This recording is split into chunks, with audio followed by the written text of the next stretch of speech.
Takže čau, já vás vítám u mého prvního videa na této kanále.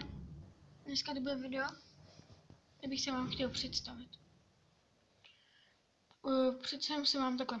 Je mi 11 let, teď 23. března, mi bude 12. Měla se ptát, počkejte, já něco ještě řeknu. Jmenuji se Michal. Měla se ptáte, proč natáčím na ten účet. Protože já mám svůj účet, ale já jsem na něj zapomněl heslo. A mi to nějak nechce dát, takže natáčím přes ten účet, takže moc omlouvám, moc. Děkuji. Jelikož je to první video, takže vlastně nevím, jakoby, co tady dělat, že jo. Koukám na youtubery, vám řeknu, jaký jsou moji nejoblíbenější youtubeři. Dennis TV, Datel a Matěj, Vlátě Videos, Vadák, Falenka, Šopalink, Nikol, potom, nevím, ještě, prostě jsem dal odběr. Tam mám ještě nějaký, jo, Liberty Place, jo, třeba, nevím, ale co ještě, jo, jsem hodně sprostej, jsem taky chtěl říct tomu faktu, potom, říkám prostě nějaký youtuber, že nějaký zapnu a takový, jo, někoho nesnáším, Fetty Pillow a Míšovy šílenosti, ty vole, to je rakovina. Jo, a potom se koukám ještě na Hagiho a Sater.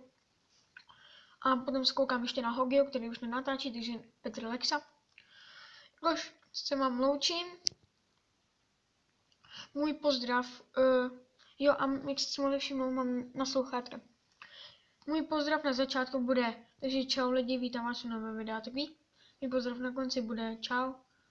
Nebo prostě něco, já nevím. Ale na začátku vždycky bude čau lidi, já vás vítám u nového videa a takový, víš, a ví, když je to první video, tak vím, že každý nedá like, že jo, protože já natáčím poprvé, že já to moc jakoby neumím, jako vím, co tam ostatní youtubeři nahrávají, ale neumím to, no, to je takový, já nevím, no.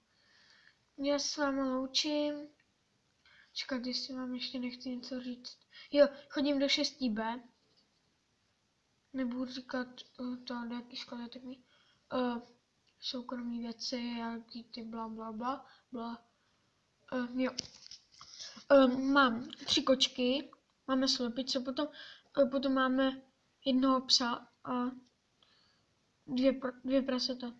Potom zabijeme a s nimi jako komu se nelíbí, ale jako dá to hodně masa, z té krve se dělá polívka, takový, koupíte si kroupy a takový. Takže to je všechno. S vámi loučím a čau!